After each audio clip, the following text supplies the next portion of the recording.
여러분, 안녕하세요. 여러분이 늘 행복하시길 바라는 책 읽어주는 앤입니다. 운영궁의 봄은 이하응이 왕족으로서 목숨을 부지하기 위해서 상갓집 개라는 소리를 들어가며 건달 행세를 하는 장면부터 조선의 피폐한 모습과 드디어 고종이 즉위하는 상황, 흥선군이 정권을 잡는 순간까지를 묘사한 작품입니다. 흥선대원군은 역사적으로 여러 가지 공과 과가 있지만 작가는 이하응의 긍정적인 면을 부각시킨 것 같습니다. 운영궁의 봄 마지막 3부 발췌 낭독해드리겠습니다. 모두 편안한 시간 보내세요. 여러분의 구독, 좋아요, 댓글은 제게 큰 힘이 됩니다. 운영궁의 봄 김동인 14 국궁 바이 흥 평신 작년 9월에 경희궁으로 이어하였던 상감은 모든 군인들을 인솔하고 금년 4월에야 다시 창덕궁으로 환화하였다. 환화한 뒤에 첫 숙배였다. 승우관의 한 사람으로서 조성하도 이 숙배에 참여하였다. 그리고 대궐 밖으로 나왔다. 궐 밖으로 나오기는 하였지만 갑자기 갈 데가 없었다. 유난히도 마음이 어지러워서 집으로 돌아가기 싫었다. 성하는 어디로 가겠다는 계획이 없이 발을 옮겼다. 종로에까지 이르렀다. 성하 아닌가? 누가 자기를 찾는 소리가 들렸다. 아이고, 이건 위십니까? 그것은 성하의 외가로 아저씨뻘 되는 이학사라 하는 늙은 선비였다. 성하는 의아한 눈으로 노인을 보았다. 가난하고 또 가난하여 도포 한 벌도 없어서 밖에 나다니지도 못하던 이학사였다. 정월에 성하가 문안을 갔을 때도 정월 초승부터 굶고 앉았던 이학사였다. 그런데 이날은 그의 머리에는 통영갓이 어른거렸고 깨끗한 도포에 숫띠는 분명히 생활이 넉넉한 선비의 차림이었다. 뿐만 아니라 이 학사의 뒤에는 하인까지 하나 얼러 있었다. 아저씨, 아직 그 댁에 계십니까? 아니라네, 이사했네. 나하고 집에 같이 가보지 않겠나? 내게도 운틀날이 굴러오느라고 이번에 사충사에 일루사를 하게 되었네 그려. 성하는 겨우 알아들었다. 이 가난한 노선비가 가난에 구르고 또 구르다가 어떻게 사충사의 일루사를 얻어하게 된 모양이었다. 노들나루를 건너서면 장청류의 한 수를 굽어보는 경계 좋은 바위 위에 한 사당이 서 있으니 그것이 사충사이다. 당쟁 때문에 참 화를 본 김창집, 조태채, 이의명, 이건명의 내 유신의 위패를 모신 곳으로서 그때 함께 결련되었던 유신들의 후손 가운데서 일루사를 뽑는 것이었다.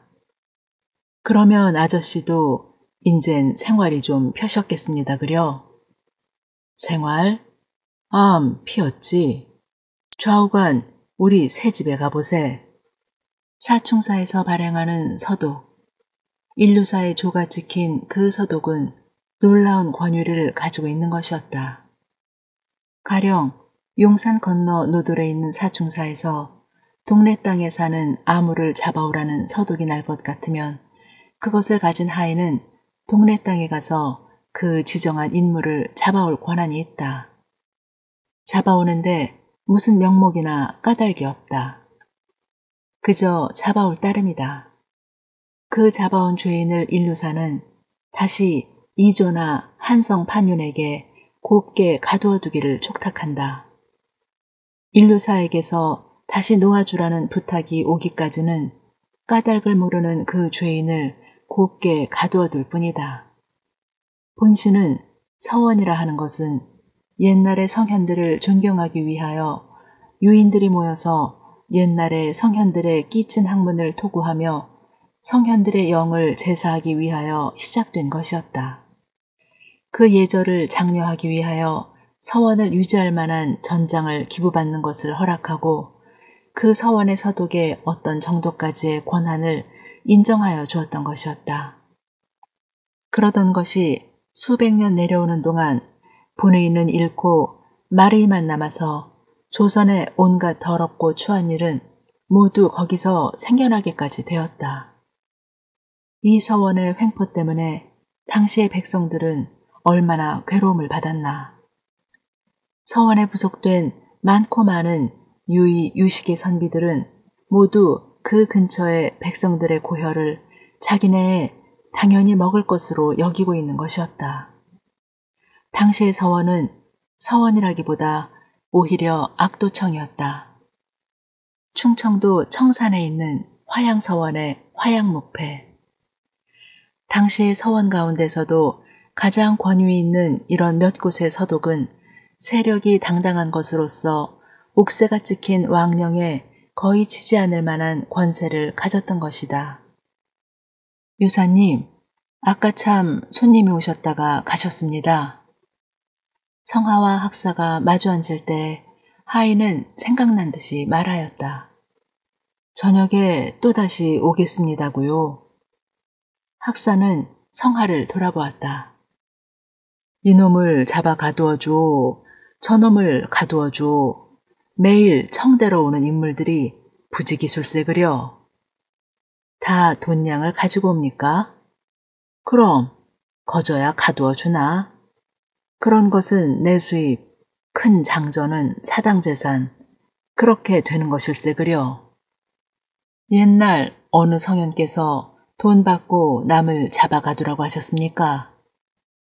그거야 그런 말씀은 안 하셨지만 서원치고 안 하는 곳이 어디 있나? 서원뿐인가 자네도 잘 알다시피 내가 시골 서는 본시 벼 1000석이나 하던 사람이야. 그게 왜 중년에 그렇게 가난하게 지냈나? 내 논밭 300석지기는 향교에 들어가고 700석지기는 석경원이란 놈이 앗아먹고 그건 누구나 다 하는 일이라네. 자네는 아직 젊어서 그런 일을 모르니까 그렇게 생각하나 보이마는 사충사 인루사라는 것은 그만한 일을 하라고 나라에서도 권한을 주신 것이 아닌가.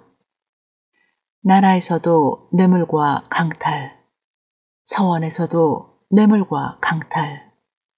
이 아래 끼인 세력 없고 힘없는 서민들은 어떻게 살 것인가.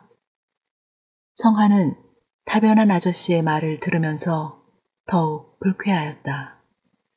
성하가 이 학사의 집에서 나온 것은 거의 황혼 때가 되어서였다. 노인의 집을 나온 성하의 마음은 여간 무겁고 불쾌하지 않았다. 15. 김병기는 자기 침방에서 안석에 기대어 앉아있다. 그 창밖 툇마루에 세간 청지기가 치부책을 들고 꿇어앉아 있다. 금은으로 장식한 부산 연죽에서 피어오르는 향기로운 삼등초의 연기에 상쾌한 듯이 한번 길다랗게 숨을 내어쉬고 병기는 말하였다. 아무개 부사에게서는 정월 19날 3천냥, 3월 22날 1000냥이 올시다. 아무개 현령에게서는 정월 8날 2000냥이 올시다. 약체전을 조사하는 것이었다. 아무개 군수에게서는 산삼 10근과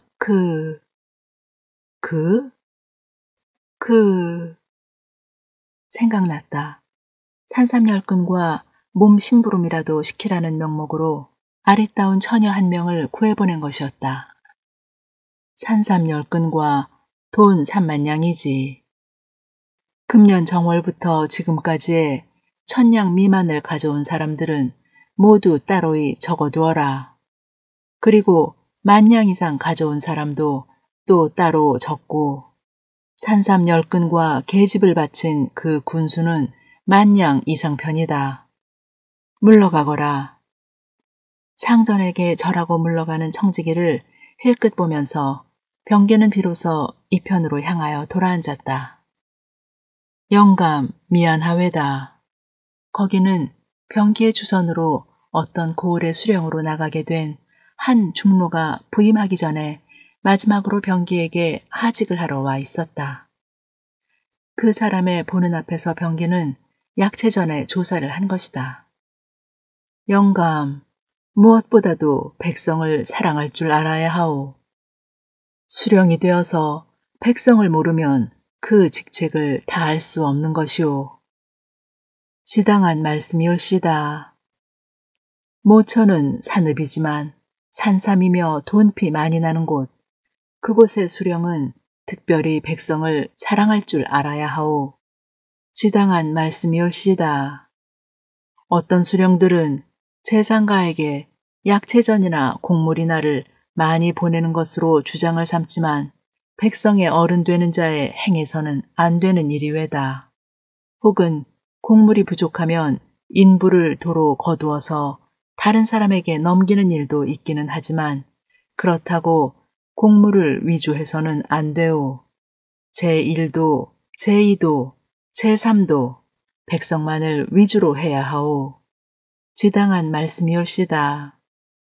30리 만에 평양감사를 지낸 일이 있는 병기는 백성을 긁어먹는 온갖 방법을 다 경험한 사람이었다. 따라서 백성을 긁어먹는 수령들을 또한 교묘히 고치하고 벗길 줄 아는 사람이었다.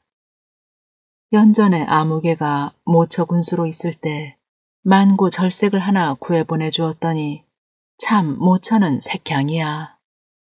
이런 방면에 많은 경험을 가진 병기는 이 새 군수에게 대하여 차근차근 군수살이의 비결을 가르쳤다. 새 군수는 연하여 머리를 조아리며 병기의 훈화를 들었다.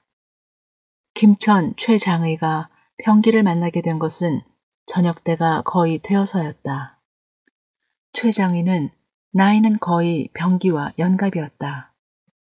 자네가 김천 사는 최장의인가? 네, 그렇습니다. 그래서 나를 찾은 연고는 무엇인고? 네, 다름이 아니오라. 소인은 남성사의 장의이 없는데 이번 남성묘에 충문공 김조순 어른의 위패를 모시고 선액을 받잡고자 대감께 그 소장을 좀. 병기는 눈을 천천히 굴려서 선비를 바라보았다. 그 소장은 하려면 예조를 통하여 대궐로 들어가야 할 것이다. 그것을 자기계로 떠들고 온 그 까닭을 얼굴의 표정으로서 보고자 함이었다. 충문공 김조수는 병기의 양 할아버지이다. 이러한 연줄로 자기에게 부탁함인가? 김천에 남성사라는 서원이 있다는 말을 병기는 일찍이 들은 일이 없다. 그런 미약한 서원에 순조비 김씨의 아버지요, 지금 권문 김씨의 조상인 충문공을 모시고 충문공의 위패의 힘으로써 세력을 펴보려는 계획인 것은 두말을 할 것도 없다. 공자를 모시기보다도 명나라 어떤 천자를 모시기보다도 권문 김씨의 조상을 모시는 편이 더욱 새쓰기에 접경인 것은 거듭 말할 필요도 없다. 그러면 자네는 길을 잘못 들었네. 나는 어떻다고 대답을 할 수가 없네. 병기는 담배 서랍에서 3등엽초를 꺼내어 손으로 말면서 고요히 이렇게 대답했다. 대감, 길을 헛든 줄은 소인도 모르는 바가 아니올시다. 그렇지만 다른데 청을 드리기보다는 그 어른의 사손 되시는 대감께 드리는 편이 좋겠습고, 더구나 만약 그 어른의 사손이 안 계시면이거니와 계실 뿐더러 현관으로 계신 이상해야 어찌 다른 곳을 찾게 되겠습니까? 병기는 담배를 대에 담았다. 그럼에 최장의가 영후에서 허리를 구부리고 뛰어들어와서 어느 틈에 꺼내었는지 자기의 부싯돌로 쑥에 불을 일으켰다. 그 불을 최장의는 양손으로 읍하고 길다란 병기의 담뱃대 끝에 달린 대통에 대었다. 병기는 눈을 굴려서 최 장의의 얼굴을 유심히 보았다. 쥐와 같이 생긴 얼굴이었다. 하관이 빠른 그의 얼굴은 사람을 비웃는 듯한 또는 간사한 듯한 그렇지 않으면 아첨하는 듯한 미소가 흐르고 있었다. 이제 진행되려는 일에 있어서는 고지식한 인물이 제일 다루기 힘들고 어려움을 병기는 오랜 경험으로 잘 알았다. 눈칫덩어리였다. 최장의, 네. 내가 그 어른의 사손이니깐 더욱 그런 일을 간섭하기가 어렵지 않나. 밟을 길을 밟게. 내게는 귀찮게 굴지 말게. 처음 뵙고 너무 조릅니다마는 대감 밖에는 이 일을 주장해 주실 분이 안 계십니다. 소인은 모릅니다. 대감께 매달려 조르고 억지 쓸 따름이옵시다. 그러나 두 사람은 돈, 금액에 대하여는 일체 말을 하지 않았다. 그것은 구렁이와 여우의 신랑이었다. 흥정은 1시간이나 계속되었다. 드디어 최장의가 이런 말을 꺼내기까지 되었다. 대감댁 도령님 지필가로 남성 사서 한 3,000냥 드리겠습니다. 여보게, 아직 젊은 사람이니 용서해 주거니와 다시는 그런 버릇없는 말 입 밖에 내지 말게. 내 자식은 아직 조상을 팔아서 지피를 살 만큼 궁하지 않았네. 에이, 고약한 사람 같으니. 그리고는 담뱃대를 들고 일어서서 내실로 들어가 버렸다. 약 1시간쯤 뒤로써 해시가 거의 된 때였다. 김천 최가는 갔느냐? 아직 외사에 있습니다. 병기는 아직도 괘씸하다는 듯이 입맛을 쩍쩍 다시며 문갑 위에 놓여있는 주판을 끌어당겼다. 그리고 1,000줄에다가 위에 한 알, 아래 두 알을 놓아서 7천이라는 수요를 나타내어 가지고 물끄러미 주판을 굽어보았다. 그 주판은 청지기도 넉넉히 볼 수 있도록 조금 바깥쪽으로 젖혔다. 그리고 병기가 내실로 들어간 뒤에 사랑 조용한 한 방에서는 김천 선비와 병기댁 세간 청지기의 사이에 흥정이 시작되었다. 그리고 남성사에서는 병기댁 청지기에게 9,300냥을 드렸다. 청지기가 맡은 치부책에는 남성사 앞으로 7,000냥이 적혀 있었다. 그로부터 며칠 뒤에 영의정 김주학은의 상계로서 김천 남성사에 충문공의 위패를 모시고 사액을 할 것이 윤허되었다. 그러나 그 윤허가 내리기 전에 벌써 남성사의 하인들은 근린에 돈량이나 있는 사람들을 모두 김천읍으로 잡아다가 가두었다. 윤허가 내린 때쯤은 가난하고 가난하던 남성사는 어느덧 1,000석에 가까운 재전이며 많은 살림을 소유하게 되었고 여기저기 비싼 이자로 빚을 줄 돈도 꽤 많이 생겼다. 16. 옥체 만강아 옥신지 9고자 신 정원용이 대령하였습니다. 강화에서 농사를 짓고 새를 베는 한 개의 초동으로 지내다가 갑자기 입궐하여 보위에 오른 상감은 다른 재상 대신들은 모두 무섭고 위험성이 있게만 보였다. 다만 한 사람, 백발재상 정원용만은 상감도 친애함을 느꼈다.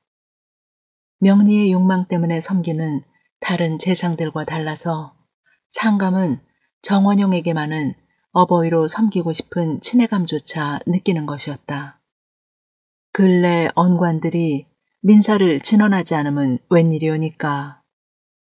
몸은 지존의 위에 있어서 백성들을 사랑하고 보호하는 임금이라 하나 상감은 즉위한 이래로 아직 백성들의 소식을 들은 일이 없었다. 이즈음 보자면 각 지방의 수령의 천전이 빈번하고 내왕이 분분하니 그것은 또한 웬일이오니까. 아무리 공사 3일이라는 속담이 있기로 이즈음은 너무 심한가 봅디다. 지방 수령들은 그곳에 오래 머물러서 그 땅, 지리, 인정, 풍속을 다 안 뒤에야 비로소 선정을 베풀 수가 있는데 이 즈음같이 천전이 빈번하면 백성은 다만 맞고 보내기에만 바쁠 것이 아니오니까.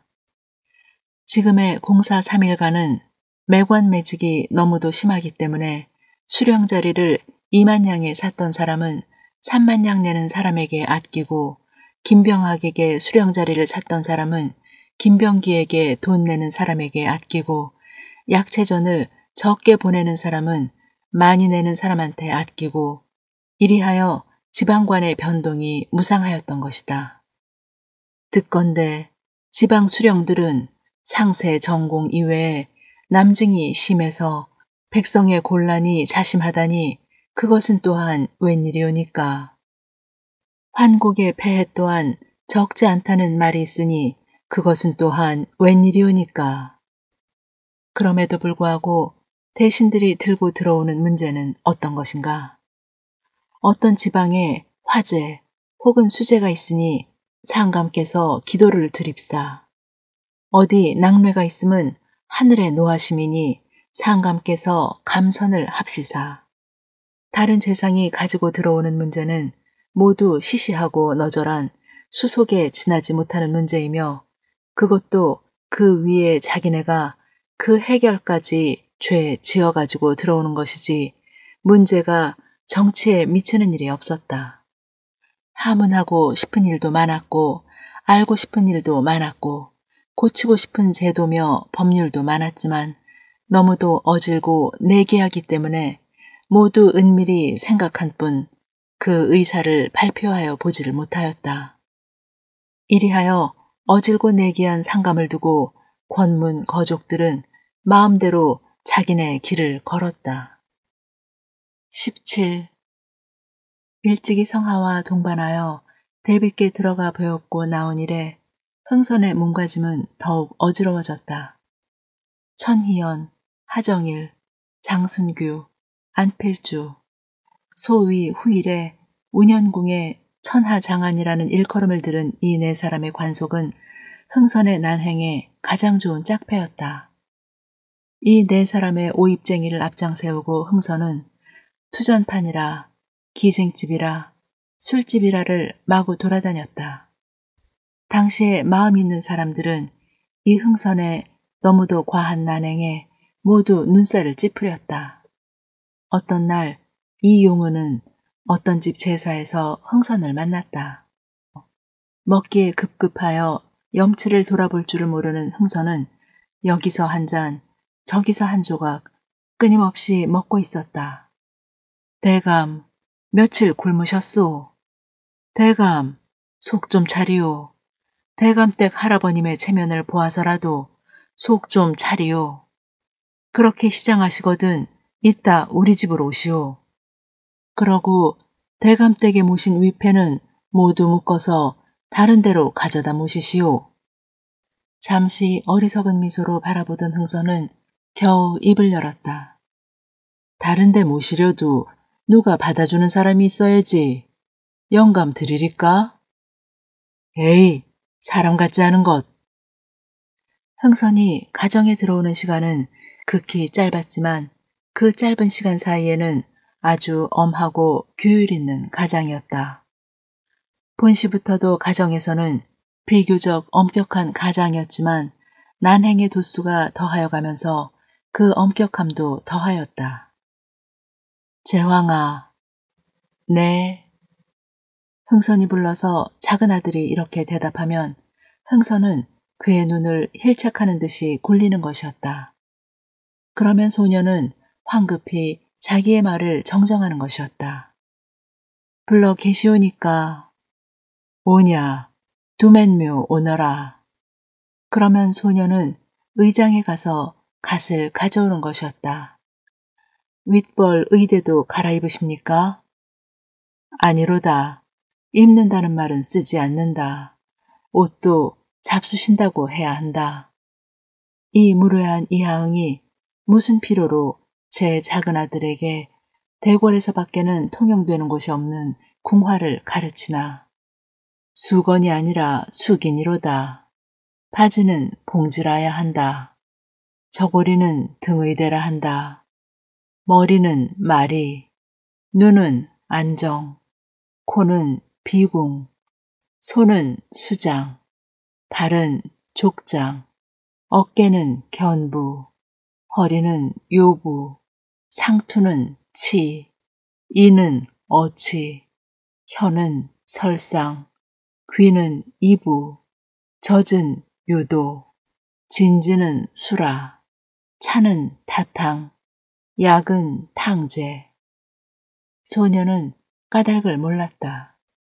그 언어, 동작, 마음, 모든 점에 대하여 작은 아들에게 대해서는 감독과 감시가 여간 심하지 않았다. 거리에 나가서 동리 허튼 애들과 돈치기를 하며 노는 것은 괜찮으되 가정 안에서 하인을 부린다든가 다른 가인에게 대하여 하는 행동에 대해서는 사소한 일까지도 감독하고 주의하였다. 이 가운데서 소녀는 몸과 영이 무럭무럭 자랐다. 18.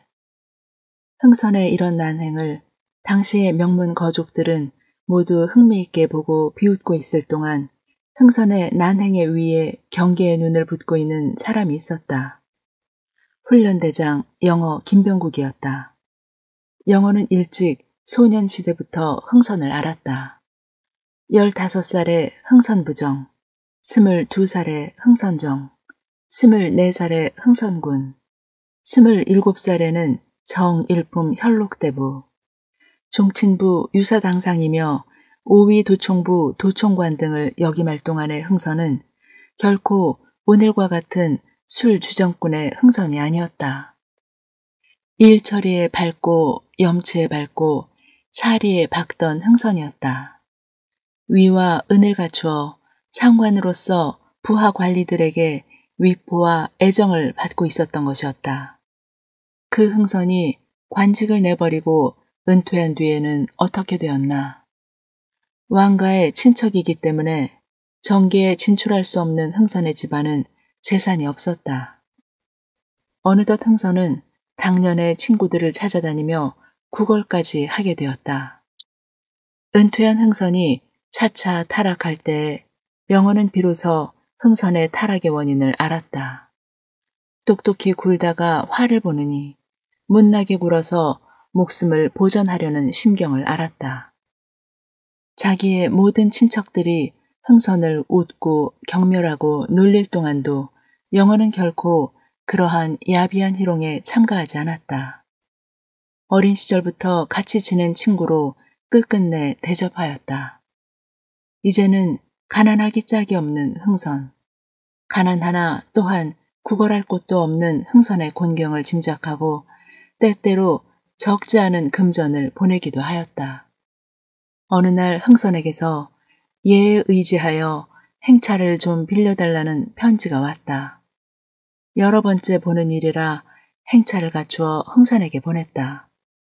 돌아온 하인의 말을 듣건대 그날 흥선은 대궐에 들어갔었다 한다. 정일품 현록대부의 정장을 하였다 한다. 기괴한 일이었다. 흥선이 대궐에 들어갈 일이 없다. 이튿날 영어도 입궐한 기회에 내관에게 물어서 흥선이 조대비께 배웠고 장시간 무슨 미르일을 하였다는 것을 알고 영어는 하마터면 그 자리에 주저앉을 듯이 놀랐다. 조대비와 흥선의 접근. 그의 난행은 단지 제 목숨을 보전하려는 것이 아니오 한 걸음 더 나아가서 적을 방심하게 한 뒤에 적의 칼로서 적을 찍자는 심려에서 나온 것임을 영어는 여기서 명료히 즉각하였다. 단어는 할 수가 없습니다. 그러나 여러 가지의 점으로 보아서 혹은 그렇지 않나 생각합니다. 이렇게 말하는 사람은 영어였다. 그의 형 영초는 묵묵히 앉아 있었다. 이제부터는 단지 동정심으로만 아니라 자위책으로라도 소홀히는 대접하지 못할까 합니다.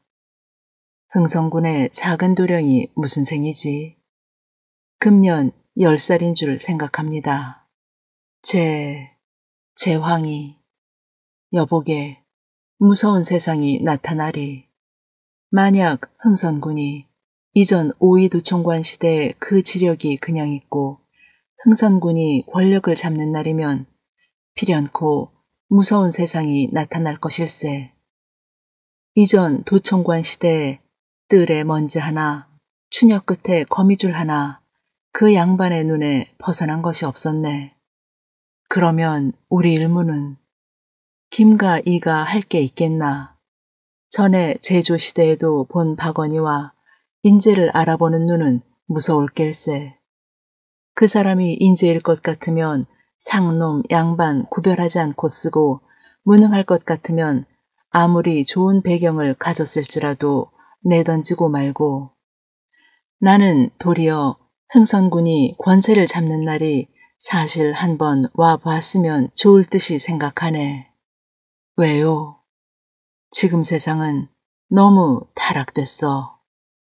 나라 회계에 문서가 없고 모든 사무가 혼돈천지고 그 위에 같은 김문이라 해도 근자 세도가 있고 병자 세도가 있어서 서로 경쟁하면서 벼슬을 팔고 학정을 하니 이런 놈의 세상이 어디 있겠는가. 우리가 망할지라도 한번 세상이 뒤집어주면 속이 시원하겠네. 19. 조대비와 흥선 사이에 맺어진 미략. 그것은 어떤 것이었는가. 후사가 없이 상감이 천추 만세하는 날에는 흥선군 이하응의 둘째 아들 이재황이가 영립되어 익종의 대를 이어서 제26대의 조선 국왕이 되리라는. 흥선이 이 놀라운 소식을 자기의 부인에게 알게 한 것은 그날 밤도 깊어서 집안 하인들도 모두 꿈의 나라에 헤매는 삼경쯤이었다. 이날에 이 광희할 만한 흥선의 보고를 듣고도 부인은 놀라지 않았다. 그리고 한참을 생각한 뒤에 낮에 장난이 심하더니 곤히 잡니다. 그 일이 장래 이에게 행복되겠습니까? 지금도 아무 불만이 없이 잘 지내는데요.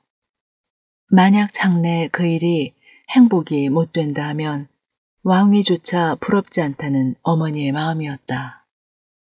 아니, 이의 행복 문제가 아니라 온 국민의 행복 문제 외다.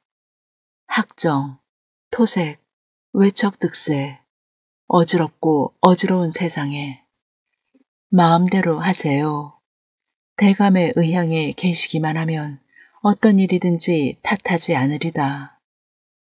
아무것도 모르는 여편네가 무슨 참견을 하리까마는 이의 행불행은 대감께 책임을 맡깁니다.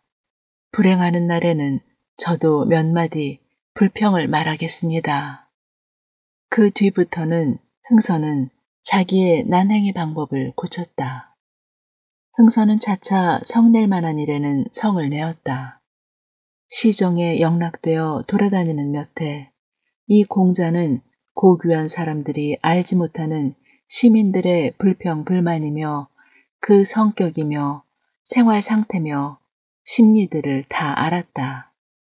고귀한 가문에 태어나서 영락된 무리들과 섞여 놓은 흥선은 위엔일과 아랫일에 모두 짐작이 갔다. 마음이 착하던 사람도 매관매직을 할 지위에 서기만 하면 반드시 매관매직을 한다. 그는 왜 이렇게 갑자기 변하지 않을 수가 없었는가. 아주 현명하다는 일컬음을 듣던 누가 어떤 곳 수령으로 가게 되면 거기서는 반드시 명목 없는 세납을 받아 올린다. 그 현명하다던 사람은 왜 갑자기 그렇게 변하였나. 여기 제도상의 결함이 있었다. 자, 이것 보게. 대전 통편. 성하는 흥선이 가리키는 곳을 보았다. 그것은 당시 정일품부터 종구품까지 18계급의 녹봉이었다. 하옵 김주학은 정일품 보국 숙록대부 김주학은 일세 그려. 나라에서 내주는 녹봉은 쌀 2섬 8말, 콩 1섬 단말밖에는 약간한 직봉밖에 없어. 그러나 김주하건 그 집안의 식구가 얼마나 되나. 청지기가 20여 명, 별배가 20여 명, 그 정도 또 그만하지. 게다가 그놈들의 여편네 자식 모두 있어. 사랑 친솔만 말일세. 적어도 영의정의 집에 딸려서 먹는 생명이 100명이 넘을 걸세. 그 주인 대감의 녹봉이 얼마냐 하면 겨우 쌀 2섬 몇 말, 콩 1섬 몇 말, 거기 현직에 대한 녹봉 약간, 말하자면 영상의 집 고양이 새끼 한 마리도 먹다 부족할 것밖에는 못 되네 그려. 당시의 제도상 무슨 벼슬이든 하면 백주의 보행으로 길을 못 간다. 하다못해 나귀 한 마리, 마부 하나, 하인 하나, 신분이 초헌을 타게 되면 초헌에 부축할 별배 8명 이상과 구종 8명 이상은 가져야 한다. 제도부터가 벌써 매관매직이나 학정을 하지 않고는 배견하지 못하게 되었으니까 그 사람들만 잘못했다고 책할 것이 아니라네. 거대한 생활을 하지 않을 수가 없는 제도를 꾸며놓고 그 위에 적은 녹봉을 내어주는 것은 배면으로 매관매직을 장려하는 일로 볼 수도 있다. 외척에 바로라 하는 것이 또한 커다란 문제였다. 단지 왕비의 친척이기 때문에 조정의 귀한 자리를 차지한 허수아비들은 자기네가 시제에 차지한 귀한 자리를 자자손손이 누려먹기 위하여는 자연히 왕실에 대하여 별별 음모를 다 하지 않으면 안 된다. 그날 대비가 이 뒤 조씨 세도의 날을 말할 때 흥선은 맞장구는 쳤지만 속으로는 이 뒤 흥선 자기의 손에 정권이 들어오기만 하는 날이면 김씨, 조씨, 민씨 할 것 없이 인재가 아닌 사람에게는 한 개의 벼슬도 주지 않으리라 단단히 마음을 먹었다. 서원의 횡포, 이것이 또한 허술로이 볼 문제가 아니었다. 옛날 성현들을 존경하자는 뜻으로 그들에게 준 특권을 그들은 악용하여 온갖 횡포한 짓을 다 한다. 만약 장래에 자기에게 정권이 돌아오는 날에는 이 수많은 서원을 모두 철폐하여 버리기로 흥선은 작정하였다. 패궁, 경복궁의 개축 문제, 국고와 권문의 사고와의 구별이 확연하지 않기 때문에 어지럽고 어지러운 재정 문제, 관리 등용의 방법이 확립되지 않았기 때문에 무섭게 횡행하는 매관, 매직 문제, 조세에 대해 상세한 법률이 없기 때문에 지방 수령들이 함부로 받아 벗겨먹는 조세 문제, 물을 너무도 낮추어 보기 때문에 지금 근심하게 된 군대 문제, 거처와 활동에 불편하기 짝이 없는 의복 문제, 필요 없이 긴 담배 떼며 필요 없이 큰 봉투 등으로 국민 생활에 쓸데없는 비용이 많이 나가는 점, 일일이 세자면 끝이 없는 이 많고 많은 문제를 흥선은 그 방책을 세우기에 노력하였다. 그해 가을바람이 몹시 산산한 어떤 날, 민치록이 드디어 세상을 떠났다. 초라한 그의 장례를 따른 사람은 흥선 내외와 민승호의 온의뿐이었다. 흥선은 민소절을 보았다.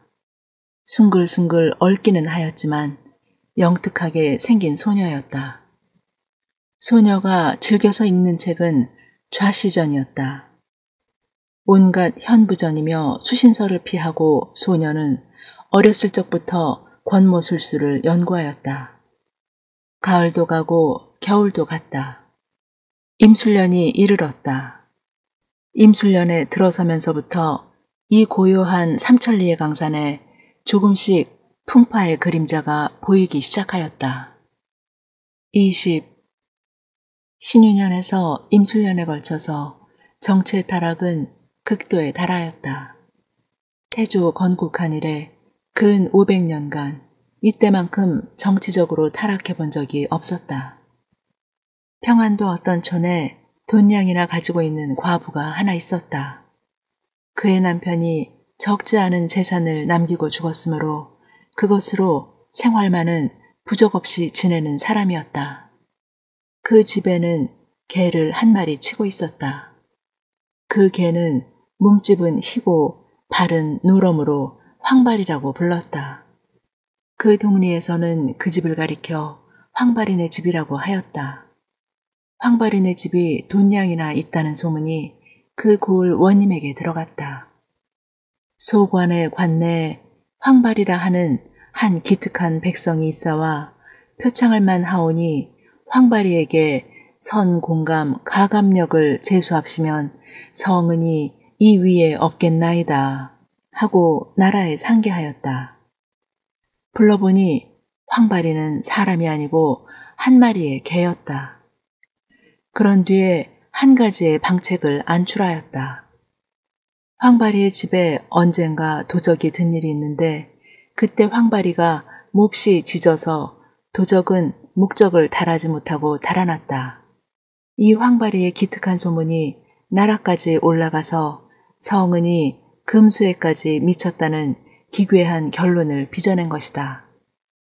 이러한 기괴한 말은 과부를 몹시 기쁘게 하였다. 그래서 흔연히 벼슬을 받기로 하였다. 상납전 8,000냥, 중비 3,000냥을 지출하였다. 그리고 황발이는 가감력이 되었다. 모처감사 모는 재임 7달 동안에 수십만의 재산을 만든 사람이었다. 감사는 어떤 날 한 부민을 불렀다. 그리하여 첫째로는 그 백성이 덕이 많음을 칭찬하고 그런 뒤에 이런 말을 하였다. 나라에서는 이즈음 재정도 곤핍하고 강기도 매우 퇴폐되었으므로 그 진흥책으로 각 곳에 덕 있고 재간 있고 재산 있는 사람들을 모두 골라서 벼슬을 시키기로 하여 그 가운데는 당신도 끼었으니 치아들이노라 이런 뜻의 말이었다. 그리고 그 말을 좀 상세히 번역하자면 나라에서는 재정이 곤핍하여 지금 재산 있는 백성들에게 벼슬을 팔려는데 당신도 그 축에 끼었다 하는 뜻이었다. 벼슬을 하나 하자면 상납전이라 중비라 하여 적어도 2, 3만 냥은 걸린다. 그래서 백성은 감사에게 재차 얼마쯤이나 들겠느냐고 물어보았다. 감사는 미리 조사한 바 그 백성의 재산이 합계 3만 냥쯤 되는 줄을 짐작하여 아마 못해도 2만 5천 냥은 걸리겠소 대답하였다. 백성은 제 집으로 돌아가서부터는 시금을 전폐하고 자리에 누웠다. 나라에서 벼슬을 주신다는 것은 감사하지만 그 벼슬을 하면 이튿날부터는 굶어야 한다. 며칠 뒤에 그 백성은 호방에게 3,000냥의 뇌물과 감사에게 10,000냥의 뇌물을 바치고 그 벼슬을 모면하기로 하였다. 그 뒤부터는 감사는 관내 부민들을 차례로 불러서 이 말 벼슬을 시켰다. 그리고 벼슬 모면비로써 그 백성의 재산의 약 절반씩을 거두어 올렸다. 마다릿 벼슬, 벼슬을 마달 사람, 즉 마다리였다. 이 마다리를 차례로 들추어내서 이 감사가 긁어올린 재산이 재임 7달 동안에 60여 만냥이었다. 이 나라의 백성의 위에는 인군이 임하여 본 적이 적었다. 여러분의 명군은 있었다. 그러나 참으로 백성을 사랑할 줄 아는 임금은 진실로 드물었다. 현군이며 명군의 큰 업적까지라도 겨우 향대부의 위에까지 미쳤지 그 이하의 백성들에게까지 미친 적이 적었다. 그런지라 이 나라의 백성들이 자기네 통치자에게 가지는 바 관념은 지극히 모호하고 약한 것이었다. 중종의 반정, 인조의 반정, 뒤를 이어서 이괄의 반정에 대해서도 이 나라의 백성은 아주 무관심한 태도를 취했다. 누구를 원망하든가 거역을 한다든가 하는 일은 알지도 못하는 순량한 백성이다.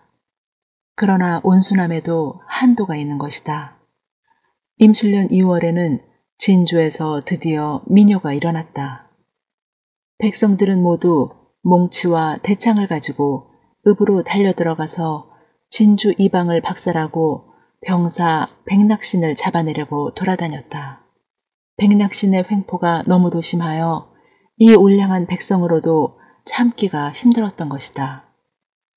4월에 전라도 익산에서도 또 민요가 일어났다. 그 4월 달에 또 경상도 개녕에 민요가 일어났다. 개녕과 때를 같이하여 전라도 한평서도 또한 민요가 일어났다. 그해 동짓달에 함경도 함흥에서 또 사건이 생겼다. 그로부터 2달이 지나서 개해년 정월에는 제주도에서 또 민요가 일어났다. 1년이 못 되는 짧은 기간 안에 6번의 사건이 생겨난 것이었다. 유유복종하던 이 온화하고 순한 백성의 속에도 정도가 넘는 학정에 대하여는 맹렬히 반항하는 끓는 피가 있었던 것이다. 김씨네들은 연하여 머리를 모으고 회의를 하였다. 이리하여 회의를 거듭한 결과 그들은 한 가지의 방책을 얻어내었다. 백성들이 분요를 일으킴은 한 사람의 학정이 계속되기 때문이다. 즉, 갑 군수의 학정에 견디지 못하여 반항을 하여 보려고 서로 수군거릴 동안에 갑 군수는 벌써 잘려서 다른 곳으로 가고 을 군수가 오게 되며 또 병 군수로 갈리듯 이렇게 끊임없이 군수를 갈아대기만 하면 반항의 상대자를 얻지 못하여 백성들은 분요를 일으키지 못하리라. 이런 방책을 내세우기로 하였다.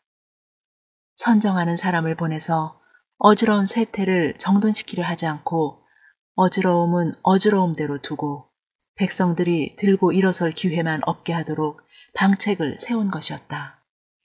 그런지라 많은 미천을 들여서 수령자리를 산 그들은 언제 어떻게 될지 모르므로 최대 속도로 긁어먹지 않을 수가 없었다. 녹아나는 자는 백성들 뿐이었다. 김씨들의 예측과 같이 분요는 일으킬 겨를이 없었다. 21. 대비마마, 상감마마께 없어 승하 없었습니다. 성하가 숨을 허덕이며 달려들어와서 이렇게 아뢰일 때 대비는 안색까지 변하며 그게 무슨 말이냐 고 재차 물었다. 성하가 자기의 아는 것 비교적 상세히 아뢰일 동안 대비는 눈을 힘있게 감고 말없이 듣고 있었다. 성하야, 얼른 흥선댁에 다녀오너라. 가서 잠깐 내전까지 들어와 주십사고. 가마를 몰아가지고 흥선댁으로 달려간 성하는 흥선의 정침으로 뛰쳐들어갔다. 대감, 국상 났습니다. 어서 납세요. 그게 무슨 말인가? 전하께서 대조전서 승하하셨습니다. 눈을 감고 잠시 앉아있다가 흥선은 고요히 몸을 일으켜서 북쪽을 향하여 4번 절하였다. 그래서 대비마마께서 나를 부르시던가. 네, 어서 잠시 들어오십사고. 알았네. 나는 안 들어가는 편이 낫겠지. 대비마마께 들어가서 어보를 얼른 간수하시라고. 다른 손이 닿기 전에 어서 간수하시라고. 나는 내일이고 모레고 조용히 들어가 뵙겠네. 수심과 슬픔으로 찬 대조전에 대비의 이모. 재상들이 좌우편으로 갈라앉은 가운데 길로 대비는 여관 몇 명을 거느리고 고요히 걸어서 영해 침두에 가서 앉았다. 준비하였던 발이 대비 앞에 느려졌다. 망극하기 이루 말할 수가 없소이다. 정원용 대감은 선왕 헌종께서 승하업신 때에도 원상으로서 일을 처리한 경험이 있으니 이번도 일을 보아주시오. 그리고 어보는 내가 임시 맡아둡니다. 아무것도 모르는 노파 어보를 맡는달사 무엇에 쓰리마는 어보는 하루도 버려둘 수 없으니 내가 맡아둡니다. 김문을 대표하는 영의정 김주학은이 드디어 한마디 하여 보지 않고는 못 견디었다. 대비전 마마, 나라에는 하루도 상감 안 계실 수 없사오니 거기 대한 하교 계시오기를 바라옵니다. 너무도 창황 중의 일이라 나도 미리 생각한 바가 없고 대신들도 역시 그럴 터이니 닷새 동안을 잘 생각해서 닷새 뒤에 의논을 하도록 합시다. 대궐에서 조대비와 흥선이 미르이를 거듭할 때 김씨문중에서는 또한 김씨로서 회의가 열렸다. 이러한 가운데서 그들은 자기네 일족의 몰락을 분명히 직각하였다. 그날 밤 아이들이 다 잠들기를 기다려서 흥선은 내실로 들어가 부인에게 자기의 지금 계획하는 커다란 음모를 말하였다. 부인은 기뻐하기 전에 먼저 탄식하였다. 자식을 사랑하는 어머니의 마음, 착하고 어진 부인은 이런 경우에 임하여서도 자식 위에 임한 영화보다도 먼저 자식의 안위를 근심하는 것이었다. 국상이 반포된 이래 조성하는 여간 분주하지 않았다. 일변 대비께로 혹은 원상 정원용에게로 또는 좌의정 조두순에게로 흥선의 전가를 받아가지고 갔다 올 때마다 성하는 흥선의 심산, 흥선의 궁리가 놀랍게도 정확히 들어가 맞는데 경의의 눈을 던지지 않을 수가 없었다. 이렇게 자기의 사랑에 틀어박혀 성하를 내세워서 좌우편으로 운동해 나가는 일이로 돼 1호의 착오도 없이 순조로이 진행되는 것을 볼 때 성하는 흥선의 놀라운 통찰력과 지력에 경복하였다. 성하는 여기서 잠든 사자의 일어남을 보았다. 드디어 14날이 이르렀다. 창덕궁 희정당 대왕대비 어전회의. 대왕대비전 마마, 막중 막대한 일이옵니다. 마음에 개우신 대로 하교해 주시기를 바라옵나이다. 원상 정원용이 꿇어엎드려 아뢰었다. 나는 아무것도 모르는 노파. 먼저 원로 대신들의 의견을 들읍시다. 대왕대비전 마마, 마마의 심중에 계신 대로 하교해 주시옵기 바라옵니다. 조두순이 아뢰었다. 대신들의 의향이 그러니 그럼 내 뜻을 말하리다. 국정이 어지럽고 조정의 권위가 떨어진 지금 한때도 국왕 없이는 지내지 못할 테니 흥선궁 이하응의 둘째 아들 제황이를 익성군으로 봉해서 이미 절사된 익종대왕의 대통을 부활하게 하도록 하시오. 청천의 병력이었다. 김주학은이 입을 열었다. 대왕대비전 마마, 흥선군은 대행왕 전하의 육촌 백씨로서 그다지 먼 종치는 아니지만 그 집안이 너무도 영락돼서 임금의 친가로서는 혹은 좀 부적당하지 않을까 하옵니다. 영상하파, 어디 감히 부르지도 못할 명사를 부르면서 성하는 한 무릎 앞으로 나왔다. 재산이 없으면 가정이 영락되는 것은 정한이치 영락되었다고 그 사람의 본질까지 더러운 바가 아니올시다. 대행왕 전하께서도 본신은 강화에서 한미한 생활을 합신 일은 대감도 모르시는 바가 아니겠습니다. 흥선군의 둘째 도령으로 만약 왕자의 그릇이 못 된다 하면 모르거니와 생활이 영락되었으니 좋지 못하다는 것은 일국의 수상의 말씀으로 생각되지 않습니다. 차차 경론으로 되어가려는 것을 발 안에 대비가 말렸다. 성하, 잠시 조용해라. 김찬성도 조용하고. 자, 이번은 원상의 의향을 물어봅시다. 대왕대비전 마마의 하교에 대해서 신이야 어찌 다른 의견이 있사오리까? 분부대로 거행할 따름이옵니다. 그럼 좌상의 의견은? 신도 어찌 다른 의견이 있사오리까? 대왕대비전 마마의 합의는 신으로서는 용회하지 못하는 법이오니 처분대로 거행할 따름이옵니다. 차례로 의견을 다 물은 뒤에 대비는 고요히 입을 열었다. 승통에 대해서는 이미 마음으로 작정한 바이니 그리 아시오. 흥선군 이하응의 둘째 두령 제황을 익성군으로 봉해서 익종대왕의 대통을 잇도록. 이윽고 대비는 여관들을 거느리고 내전으로 들어갔다. 22. 겨울바람이 꽤 강하게 부는 날이었다. 제황소녀는 사랑뜰에서 연을 올리고 있었다.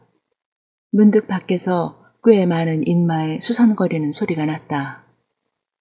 중문으로 앞서서 들어온 것은 도승지 민지상이었다. 뒤를 따라 들어온 것은 영의정 김주학은이었다. 흥선이 쪽문을 열고 내다보았다. 영감, 어떻게 오시오? 오늘 대왕대비전 마마의 어명으로서 대감의 둘째 도련님을 익성군으로 봉군을 하옵고 익종대왕의 대통을 승계하시와 대위에 오르시게 영의정 김주학은이 봉영차로 왔습니다. 흥선은 눈을 감았다. 한참 뒤에 흥선이 비로소 눈을 떴다. 수고하오. 위원이 내어 던진 한마디의 대답이었다. 자, 어머님께 들어가서 하직을 구합시오. 벌써 오녀를 할 수 없는 존귀한 아드님의 손목을 이끌고 흥선은 내실로 들어갔다. 미리 준비하였던 새 옷을 바꾸어 입고 복건을 쓰고 천단포를 입은 이 소녀는 영문은 모르면서도 부모께 하직을 구하였다. 아기씨 마마, 신왕이 당신께 와서 절할 때 조대비는 늙은 얼굴에 명랑한 미소를 띄었다. 마마, 무슨 생입시오? 금년에 12살이옵니다. 참 영특도 합시오. 마마, 이제부터는 나를 어머니라 부릅시오. 나는 오늘부터 마마의 어머니가 되는 사람이 외다. 이튿날 낮쯤하여 희정당에서 회의가 열렸다. 다른 대신들께 다른 의향은 없소이까? 잠시 침묵이 계속된 뒤에 대비가 다시 입을 열었다. 두 가지의 의견을 들었소이다. 그 두 의견을 잘 절충해서 이렇게 하도록 하면 좋을 줄 생각합니다. 대원군은 주상전하의 사치님에 북면에서 신하로서 섬길 수는 일륜상 힘든 일이니 추배하지 않고 칙명하지 않고 신사하게 하자는 좌상의 의견을 채용하고 대원군이 아무리 신열에 있다 하되 주상전하의 사친임에는 틀림이 없으니 임금의 사친으로서 부족함이 없도록 그 출입에는 3군영의 병사를 두어서 시위하게 하며 운현궁장을 마련토록 하고 쌍초선을 받고 대궐 출입에는 남녀를 타고 내관이 부획을 해서 전에 오르고 이것은 영상의 의견을 좇기로 합시다. 아 참, 또 한 가지. 주상전하가 유충합실 때에는 옛날 예로 말하자면 대비가 수렴청정을 하는 것이 격식이지만 나는 아무것도 모르는 무식한 노파, 국사단안한 이때 나같이 무식한 노파가 청정을 하느니보다는 전하의 생친 대원군이 섭정을 하는 것이 어느 편으로 보든 간 상책일 테니깐 그렇게 하도록 마련하시오. 드디어 터져 나왔다. 한마디의 거탄을 내어 던진 뒤에 대비는 재차 별다른 이의가 없는 모양이니 그렇게 작정하도록 하시오. 나는 아무것도 모르는 노파 내전에서 주상전하의 어장성이나 보고 즐기고 있겠소이다. 말을 채 맺지도 않고 여관들을 거느리고 내전으로 들어가 버렸다. 그야말로 전광석화였다. 몰락이다. 몰락이다. 대비가 내전으로 들어간 뒤에 좌근은 혼자서 중얼중얼 소리까지 내고 있었다. 23. 흥선은 대궐에 들어갔다. 대감, 김가들을 어떻게 처치하시렵니까? 벽두의 대비께서 김씨에 대한 말이 나왔다. 대비에게 있어서도 원한 사무친 김씨 일문. 김씨도 아니오 김가였다. 그 사이 김가들한테 받은 수모를 생각을 하면 치가 떨립니다. 이런 흉적을 대감께서 잘 처분하셔야겠소이다. 고 해당 김수근은 관을 끄집어내어 참시를 하고 병학, 병국은 절도의 원배를 보낼 것이고 하오 김주학은 선 마마의 동기이니 사관이나 하고 생명은 그만두지만 병기는 파양 원배 후에 사살을 하는 것이 지당할 줄 생각합니다. 당연한 처분이었다. 이전과 같으면 이러한 처분은 당연한 것으로서 지금 김씨 일문들도 그만한 각오는 하고 있을 것이었다. 대비전 마마, 흥선의 눈에는 눈물이 그득히 고였다. 지당합신 처분이옵니다. 신도 김씨들에게 대해서 마마께 지지 않는 원심을 품고 있는 사람이옵니다. 그러나 마마, 김씨 일문을 극형을 한달싸 대비마마 생존 중에는 태상과 같이 동요가 없겠습지만 마마 천세 후의 일을 생각할 때에는 신은 가슴이 저리옵니다.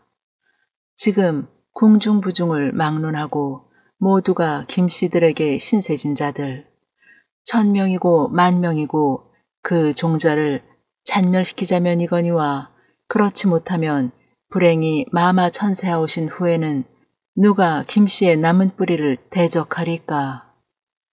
주상전하도 전하려니와 마마의 애질, 성하, 영하는 그때 누구를 힘입으오리까. 마마의 심정을 모르는 바가 아닙지만 후일에 성하, 영하를 생각합셔서 관대한 처분 계시오기를 바라옵니다. 관대한 처분이 갭실지라도 김씨 일문은 스스로 몰락이 될 것이옵니다. 그럼 김가에게 대해서 대감은 어떤 처분을 주실 의향이외까? 신, 본시, 낙척시대, 병학, 병국 형제의 신세를 적지 않게 졌습니다. 신의 면을 보셔서 병학, 병국 형제를 그냥 머물러 두는 것을 허락해 주십시오. 하옥 김주학은 아무리 순원왕후 마마의 동기로 돼 무능한 노물에 지나지 못하옵고 그 위에 하옥의 배후에는 독부 양씨가 있사오니 실직을 깎으시고 또 해당은 이미 죽은 사람을 참시나 해서 무얼 하리까. 또 병기는 당분간은 관을 깎고 고향 여주로 내려가 있게 하였다가 기회를 보아서 중경이나 강도나 광주나 어느 중요한 곳에 유수쯤으로 보내오면 덕은 덕대로 베풀고 인물은 인물대로 쓰고 원혐은 원혐대로 갚는 최상지책이 아닐까 하옵니다. 대감 맞도령도 무슨 요긴한 자리를 하나 마련하셔야겠구려.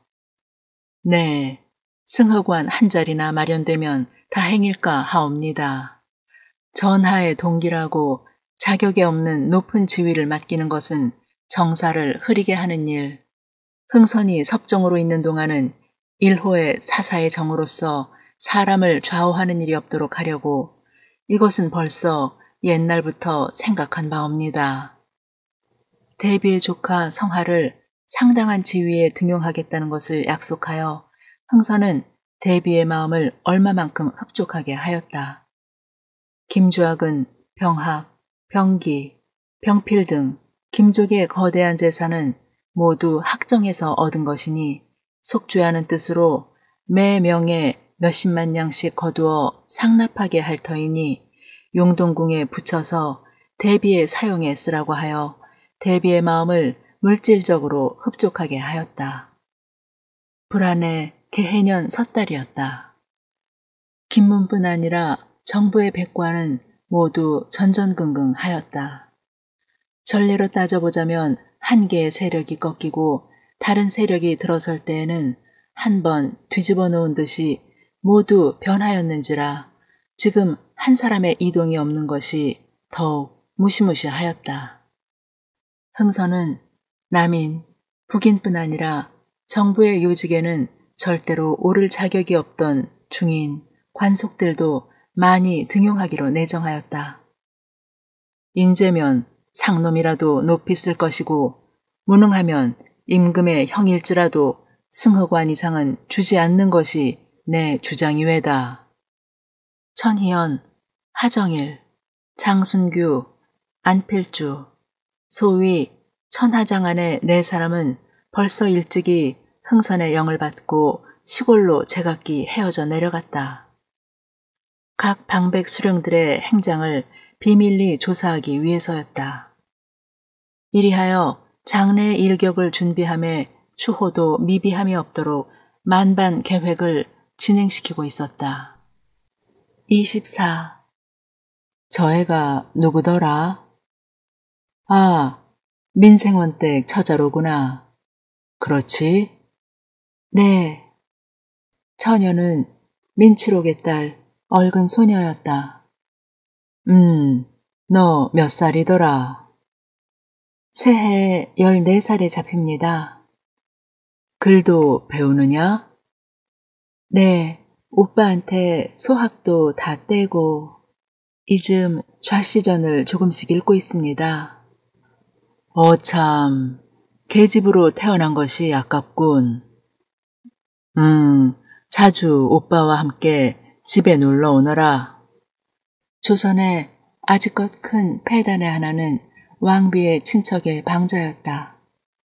내심으로 이 문제에 머리를 앓고 있던 흥선은 여기서 한 얌전한 처녀를 발견하였다. 집안은 부끄럽지 않은 양반의 집안이었다. 그 위에 가장 두통거리 되는 가까운 일가가 없는 처녀였다. 그 규수를 중전으로 삼도록 하면 어떨까? 이리하여 후일 국태공과 민중전의 악연이 여기서 그 실마리가 맺어졌다.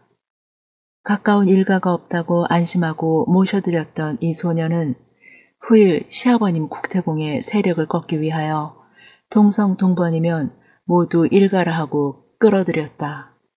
영특하고 슬기로운 성격은 단지 대궐안의 여주인으로 만족지 않고 그의 섬세하고도 날카로운 손을 길게 펴서 여자다운 능란한 외교수를 농락하여 그의 위대한 시아버님을 거꾸러뜨린 민중전과 국태공과의 악연은 여기서 이렇게 맺어졌다. 일가가 없는 양반집 딸이라 하는 미끼가 흥선의 눈을 어둡게 한 것이다. 25. 다사다난한 개해년이 지나고 갑자년 춘정월 제26대 조선 국왕 새해에 13살 되는 소년왕이 등극하는 날이었다. 국태공 흥선대원군의 행차가 돈화문 앞에 이르렀다. 돈화문이 넓게 열렸다. 삼공이라도 걸어서가 아니면 들어가지 못하는 대궐안을 흥선의 남녀는 위세 좋게 들어갔다. 인정전에서의 즉위의 예식과 아울러 국태공 섭정의 취임식은 무사히 성대히 끝이 났다. 잠들었던 사자는 드디어 기지개를 하였다. 쇠퇴한 국운, 피폐한 국정, 실추된 국권, 이 모든 무거운 짐을 한 몸에 뭉쳐지고 거인은 드디어 그 조리를 시작하였다. 오랫동안 시정에 배회하여 이 시민의 사정과 고통을 속속들이 다 아는 이 거인은 이 시민들을 도탄의 쓰라림에서 건져 올리고자 그의 커다란 손을 내밀었다. 운영궁은 정치의 중심지며 따라서 이 나라의 중심지로 되었다. 옛날 흥선이 관직을 내어던진 이래 오랫동안 쓸쓸하게 짝이 없던 이 집에도 드디어 봄이 찾아왔다. 그리고 그 봄은 오랫동안 쓸쓸하였던 만큼 또한 유달리 화려한 봄이었다.